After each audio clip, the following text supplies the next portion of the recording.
fear restricts, it stagnates, it stops, and hope brings life. Like a lapse or a relapse is an expected part of change and progress. What are we going to do as a collective to not eliminate it, but to dilute it? I was looking at that camera.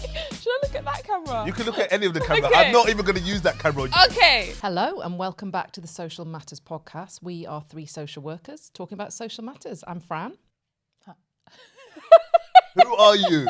Who are I'm you? Nadia. Are you sure about Do you know what was happening? I was looking at that camera. Should I look at that camera? You can look at any of the camera. Okay. I'm not even going to use that camera. Okay. I know. Nadia. I'm Nadia. I'm Nadia. I am Nadia. actually. When you say I'm Nadia, I'm going to look at that one. Okay. Hi, I'm Nadia. Yeah, well, you know now. The reason we're laughing, isn't it, is because we've got this best clip where Nads is just not knowing. Oh yeah, where, can we release that? Where to look. She's like sweating, like, hello, Nadia, and then looks totally the wrong You one. can release it. That was a good alright? outtake. That was a good outtake. Hello. Oh yeah, by the way, I'm Eugene, by the way, if anyone didn't know. How are you both? Very well, thank you. I'm feeling really proud. I want to say proud. Yeah. Because I did the thing of like going through my wardrobe yesterday and like Ugh. purging Yeah. loads of nonsense that I've got in my wardrobe. So yeah, I feel really proud. I got rid of 2 big bags of junk, basically. Nice. It is so cathartic, isn't it? So What cathartic. was your like approach? Because is it just like if I've not worn it, because did you have to go back more than once? Because sometimes I do that, and what happens in that sorting is that I'm like, ooh, I like this, and then I start putting it on. Yeah. You're quite ruthless. I'm quite militant when it comes to, have I worn this in a year? No, get rid of it. Yeah. Am I gonna use this? Is it gonna help me? No, then get rid of it. Okay, Well but done. when Quite was the last time militant. you wore that jumper then?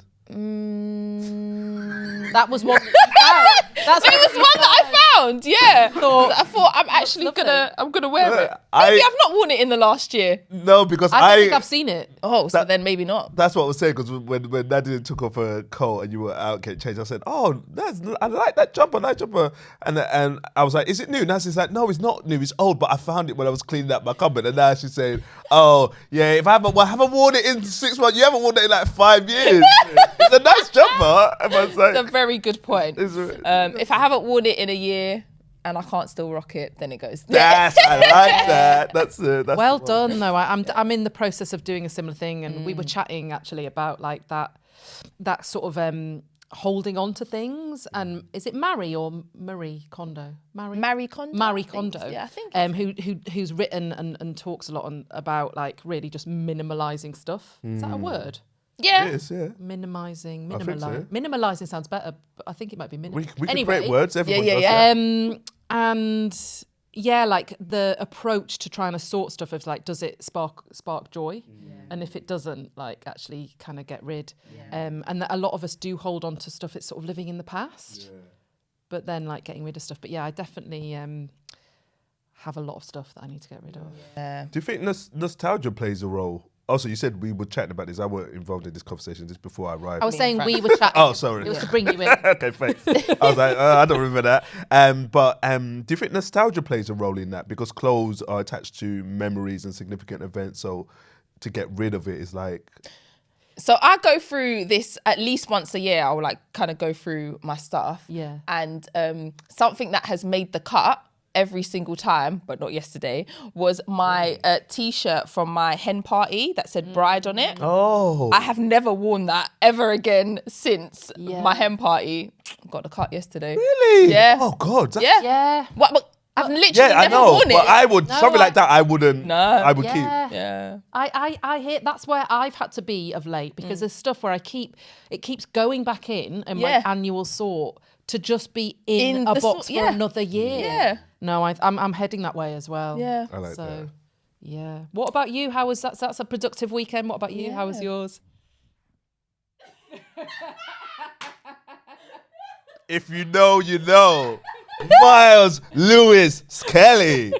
I was just saying, I had a brilliant Sunday. Went to the Arsenal game. I'm a season ticket holder. Arsenal played Man City. Also, I'm just conscious about when this is coming out because we could have just lost 5 games in a row. Yeah. And Okay. out the title. So be humble with Be humble. whatever you're about to say. Be humble. But you know what? And you talk about be humble. So I was just, people would know the narrative about what Haaland did, and like it was like a revenge game, and we battered them 5-1. I don't think people will know. Don't make the assumption. Oh, because I don't want to like spend time telling the story. But in Okay, short, succinct, briefly. you know, I know, I was like, succinct, okay. bro. In short, we played the.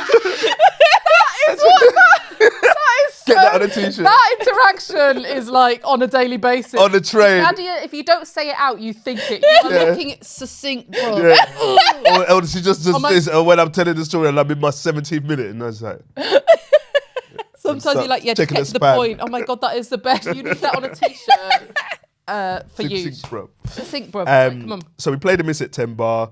We were leading 2-1. We were down to 10 men. Brilliant defensive display. They scored in the last minute. Haaland threw a ball at one of our defenders' heads. Then he started beefing the manager, told him to stay humble and beefing our players. So that was like the narrative set. And then after the game, Gabriel, our defender, said, "We'll see you at the Emirates." So that was the narrative for this game. So I think all of our players came fired up. We scored the first goal. Gabriel, the defender, celebrated Haaland's face.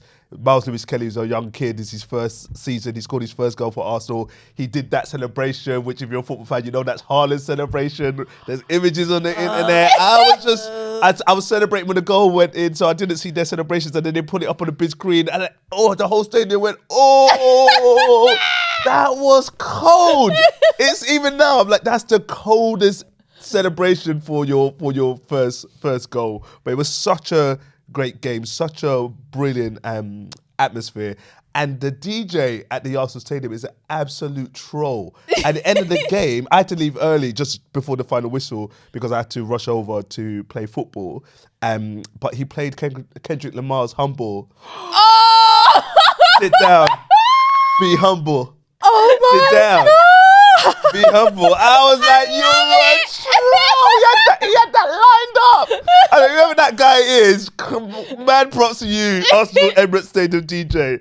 But it was just such a whatever happens in the season, like everyone is all like angry, oh, Arsenal, we're not winning titles or whatever. But like It's worth it. moments like that, Yeah. just the joy. And there was a little kid in front of me, and my brother who came with me was like chastising me because I couldn't stop swearing, and there was a chant that was going around, which I won't repeat because it's really bad, but I had to bleep out the swear words for the little kid, but his mum was just like, oh my God, like, don't worry. I was like, I'm worrying for him.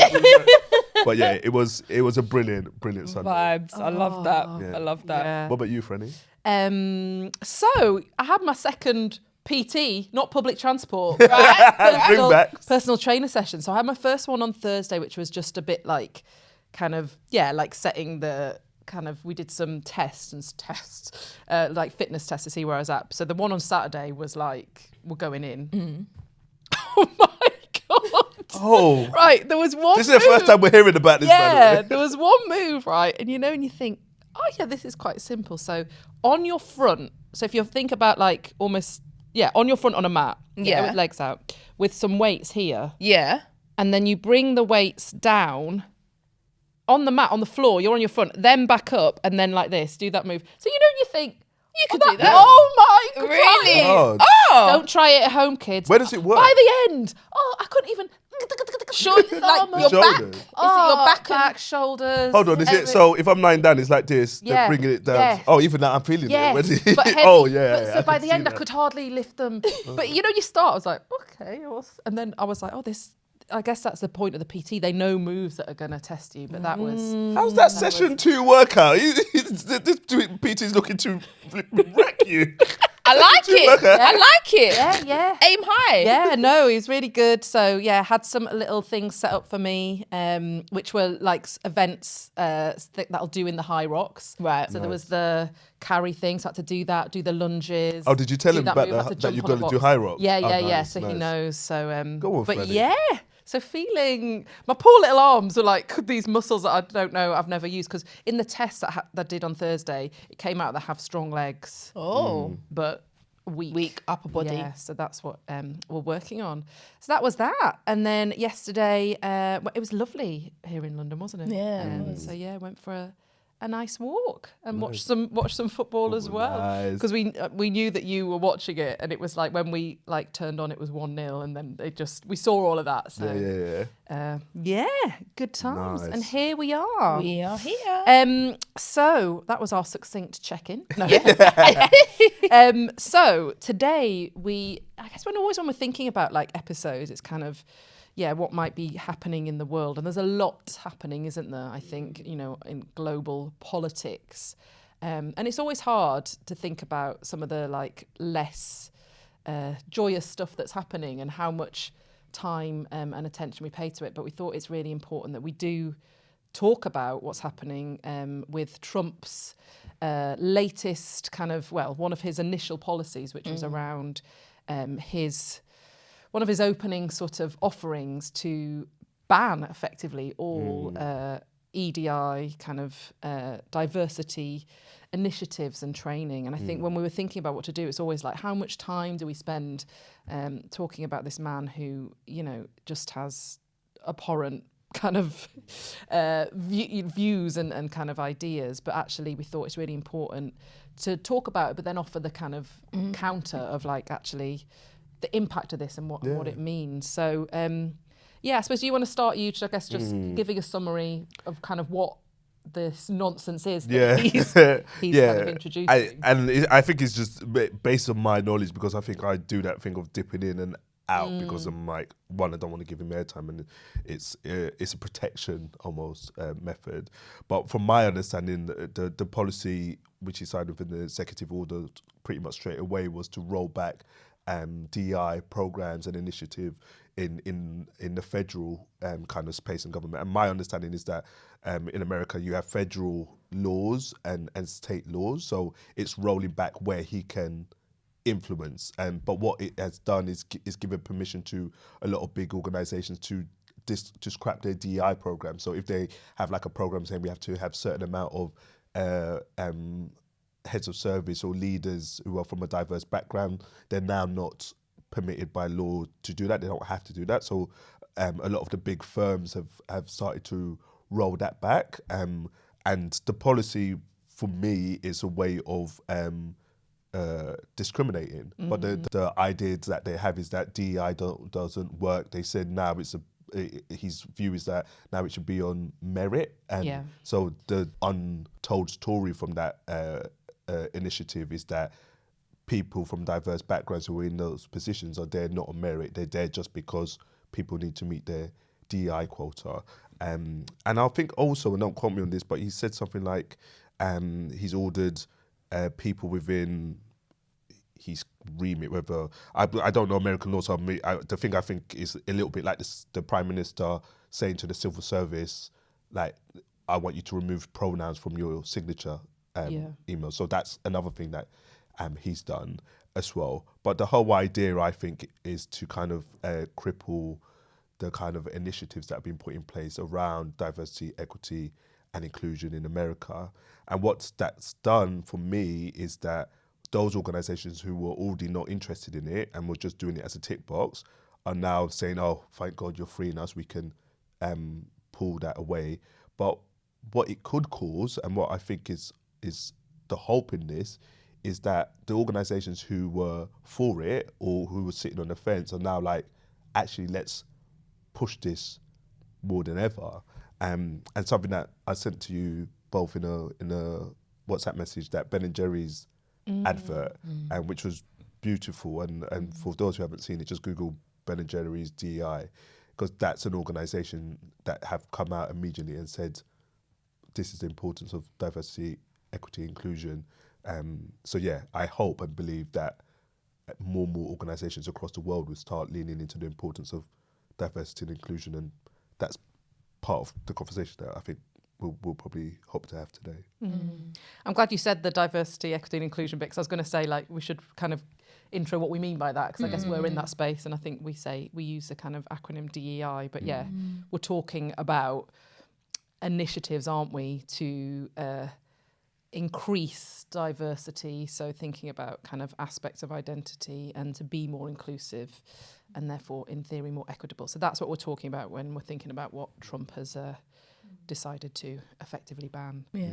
What about you, Naz? Yeah, so when I you know, when you said you kind of like dip in and dip out, I'm a bit like that as well. Sometimes I just need to think about how can I protect my energy, and I also need to think about being informed. And so when I first heard that, you know, Trump has kind of like rolled back, you know, DEI, I was like, well, he's basically made DEI illegal across the whole country. And then actually it's like, oh no, it's what you said about in the federal states, in the federal space, he's kind of rolled that back. And then, but you know, it might as well be the same thing, because then I suppose the messaging that it sends, you know, for other people and other organisations for how they, you know, kind of put the importance or not on DEI things. But it just maybe just, you know, in that moment just made me think about the importance of being informed and the importance of like kind of, being diligent in that, because you could very easily just kind of run with, you know, untruths and, you know, really kind of run away. And actually, you know, I'm not saying that it's better than him banning it across the whole country, but there is something of like, check your stuff out, check it out and understand what it means and the implications and the nuance, you know, because it, you know, it's still very, very negative. It's still not helpful. It's still, you know, exclusionary and doesn't kind of model what it is that we would kind of hope for, you know, a nation. But that's something that I was left with thinking about. I think when I first saw it, it's on the one hand shock, but then also not, because of what we know about his, I don't even know if I want to call it politics, just his mind. But so at the other time wasn't surprised. But then I was thinking about like how oppression works, and it's kind of really shone a light on that, hasn't it? Of kind of thinking about how, you know, it starts with someone in a position of power who kind of asserts an idea, and which he's very much doing. And actually, he's saying that DEI policies are discriminatory. Like that's the comedy thing, which you sometimes get people who say like, you know, positive discrimination where you're trying to be more inclusive is problematic. And as you said, he's going on like, if you just work hard enough, you know, we'll do it on merit.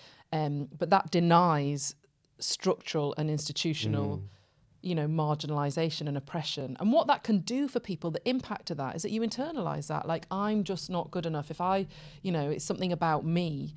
And it's like political gaslighting. But it just made me think about how he's stating something and you think, oh, this is kind of nonsense. But then it comes into laws. Yeah. Then it becomes into people's thinking, well, if Trump, who is one of the most powerful people in the world, says that this is nonsense, then it's okay for me to think it's nonsense. It's okay for me to think that. It's okay for me to have that prejudice. It's okay for me to discriminate and act on that. And then it's interwoven into the fabric of the whole of the society that all of that is nonsense. Yeah. So although you think, you know, this kind of like hyper-normalization of this dystopian space of like, is this real? Yeah. You can see how it happens. Yeah. And then people are like, this is absolute nonsense. Just that almost like, I was going to say insidious, but it's not insidious. It's quite bait and obvious. But like, you know, that building on and the afterlife of what, you know, is kind of left when it, and it speaks to like who does it and the power. So when you're in positions of power, the influence is so much bigger, isn't it? Yeah. You look stunned. No, I was just like, I think it is.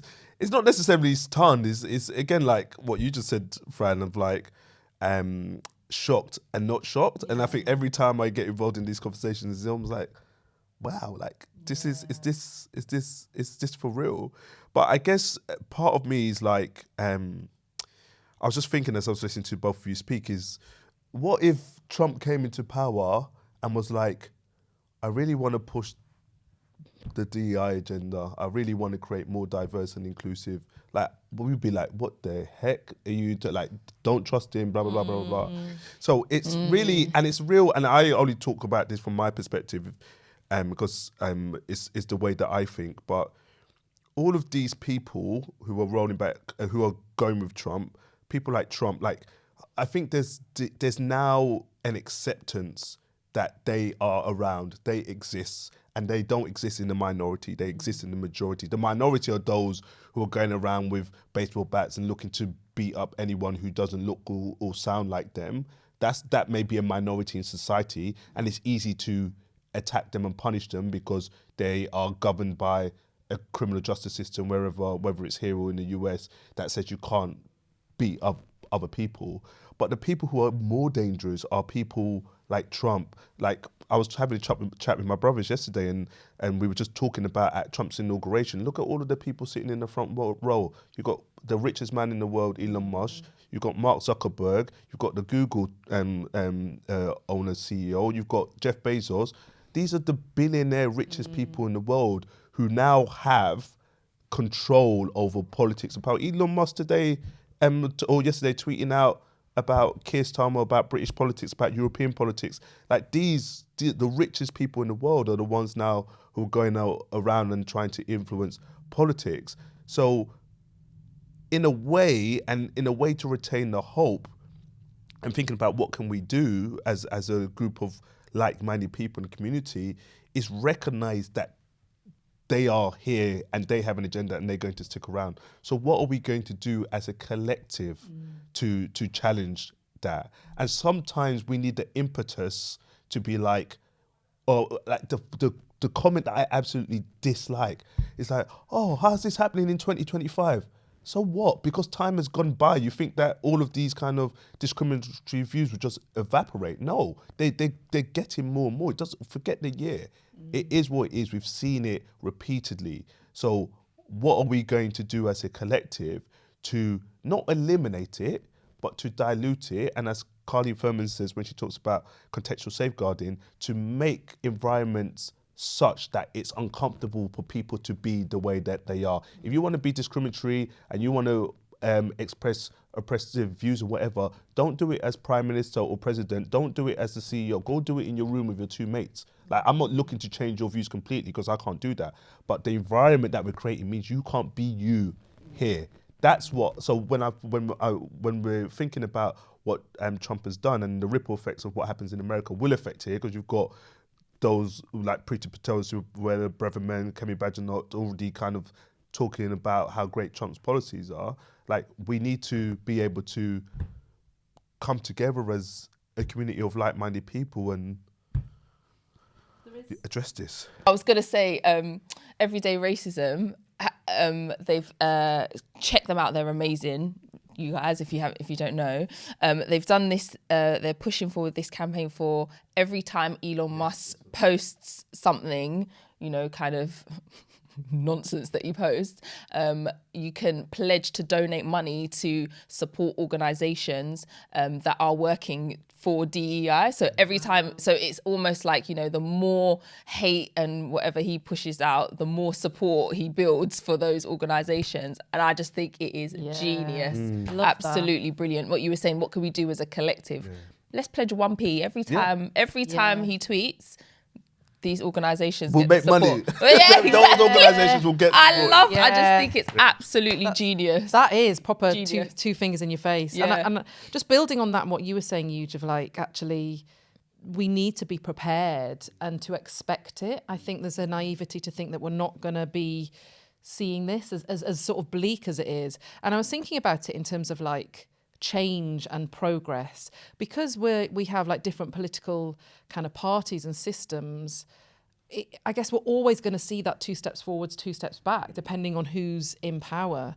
And the cycle of change that we sort of we think about a lot in kind of social work, of like a lapse or a relapse is an expected part of change and progress. And it's almost applicable here, isn't it? Of like, this is a bit of a relapse of, you think you're kind of moving forward in terms of racial equity, in terms of trans rights, etc. But then actually you're like, oh, they could just be eradicated with just a change in government. So it's almost being prepared for that. And then how can we as a collective come together? And there's some great initiatives. And I think it is, how do we hold that hope? Because I think as we've attested to at the beginning, I think, we dip in and out, but we sort of need to engage to a point to know, to understand, to know what we're trying to eradicate and to sort of combat. And we've spoken about it before, haven't we, on the podcast in terms of an episode on allyship and how we can all kind of be allies to one another. And one thing that we often talk about in our work is multidirectional solidarity, and it's such a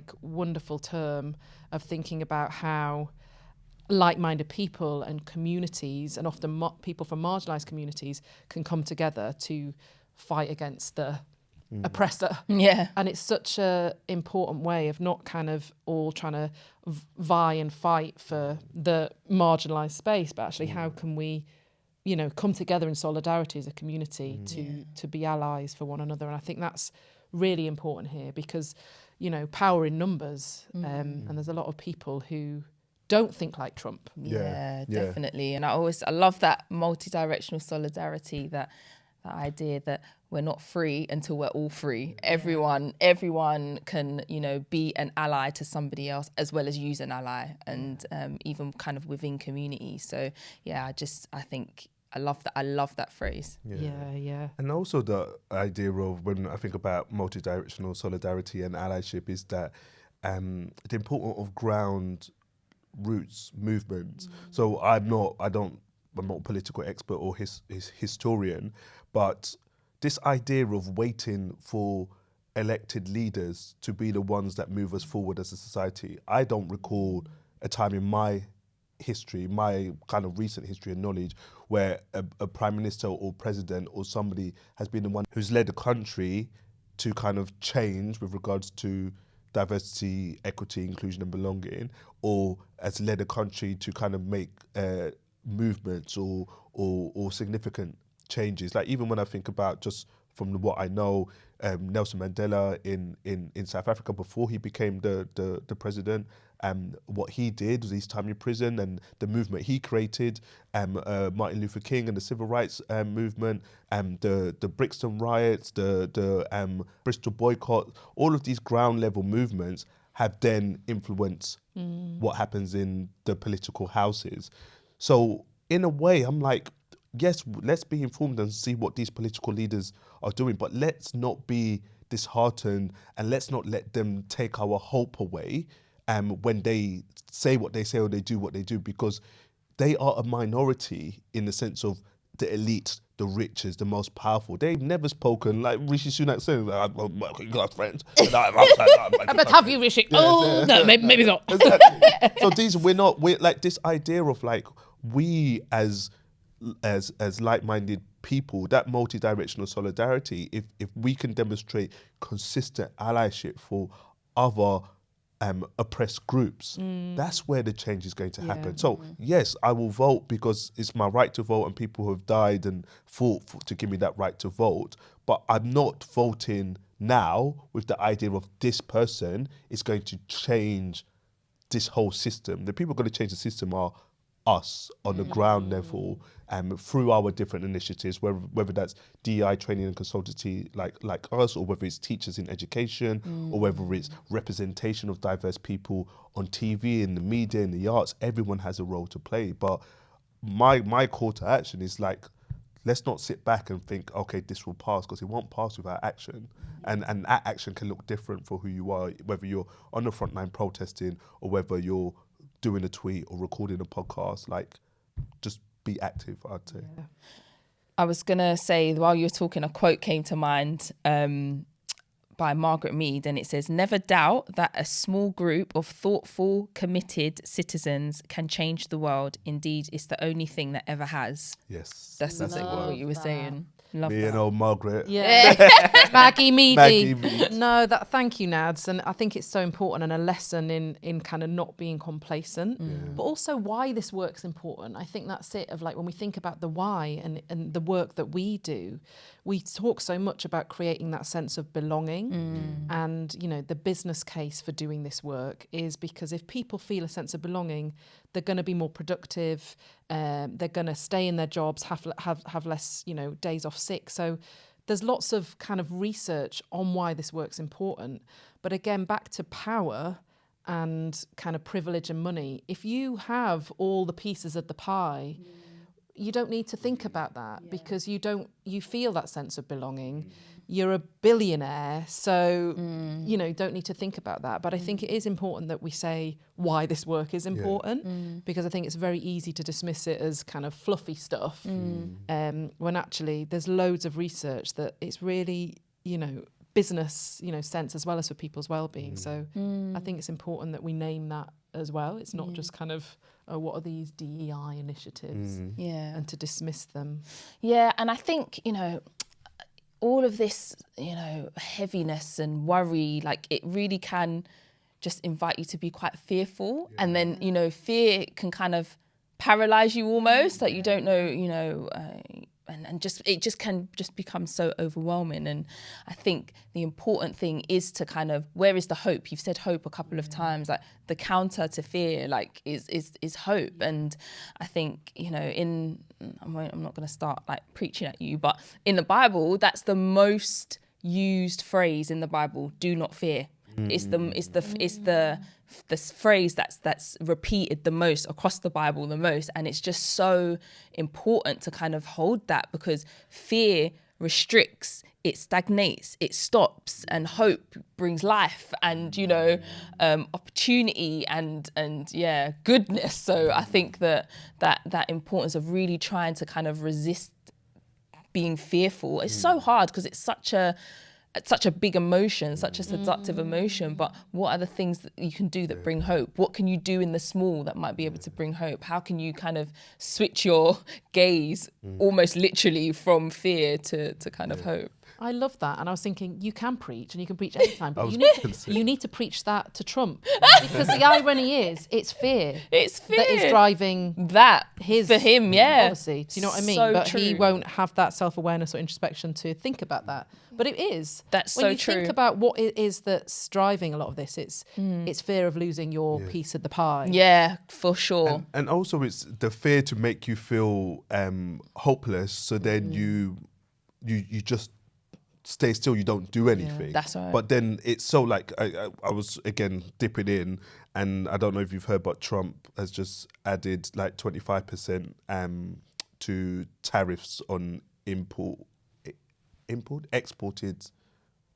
or exported goods. I don't know, I didn't read it properly. But for Canada and Mexico, so basically they have to pay more on goods. So a lot of the Canadian shops and cities and stores are now boycotting American goods, removing American alcohol from their stores, looking to buy local. Yes, they will be hit in different ways, but as a collective, and I don't know how widespread it is, and it's just a start, but then American firms will start, companies will start experience that, and that will be impacting them. Then because it's impacting them financially, these are the people who control. So then it can go back to influence. Not to say that a guy like Trump will change the policies, but that idea that there is things that we can do, but the whole idea of this kind of narrative and the legislations and stuff like that to roll back is to make people feel, wow, I have no hope, we have no hope, and let's just not do anything. But actually, whether it's a small thing or large thing,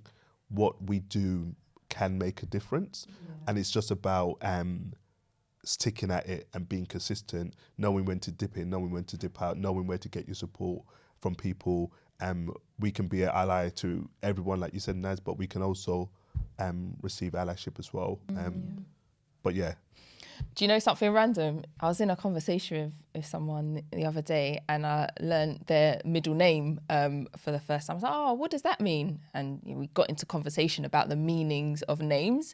And and we do this sometimes, like, you know, what is the meaning of a name in terms of us like kind of using it on training and stuff. Anyway, I recently looked it up. My name means hope. Is it? Yeah. Your Yeah, Nadia means hope. It's lovely. Yeah, sorry, my first name Nadia means hope. Yeah. How's that? How's random for that? I love that. Because I am pretty hopeful. You are. You are. You demonstrate I am hope. a hopeful guy. And mine means French man, as we know. Yeah. But I did look up another meaning of France. It's a bit like, you know, with the horoscopes, you're like, oh, I don't like that one, don't like that Yeah, one. yeah. Pick another, because I'm on the cusp of Taurus and Gemini. I'll read it and then be like, oh, well, this month I'm Taurus.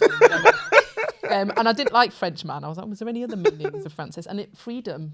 Oh. That's another meaning. Hope, freedom, huge. I don't know the meaning of my name, but then Okay. we did look up, because I remember we had this conversation, and then I was saying that my mum named us after people in the Bible, saints in the Bible, and I was like, Saint Eugene, I've never heard of him. And then we looked him up, and then he was have I talked to you? Yeah, the patron saint of troubled children. Yeah. And that's what made me be like, I'm meant to be A social worker. And my mum knew that. I told my mum this recently. She was like, "Oh, really?" She was like, she didn't know at the time, but I was like, "Mum, why are you just planning my life from?" I was so inner. So we got Hope, Freedom, and the Child Protector. What a group of warriors. I'll look up the meaning and I'll find one as well. Yeah. Oh, superheroes. Oh, well, coming to the end of today's conversation, it's been, as always, kind of lots of food for thought and reflections, but I'm holding on to Nadia's hope. I'm holding on to the Nadia. I'm holding on to the Nadia.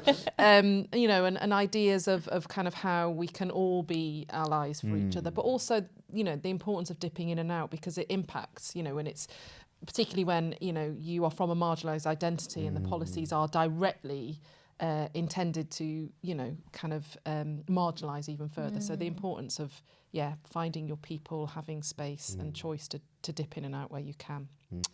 So we have come to the end of today's episode, and we hope you enjoyed listening. As always, we'd appreciate your feedback and engagement in the conversation.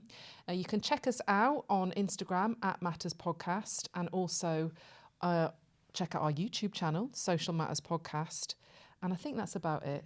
And also on LinkedIn, check out our business page, Social Matters. Thank you and goodbye. Bye. Thank you. Bye.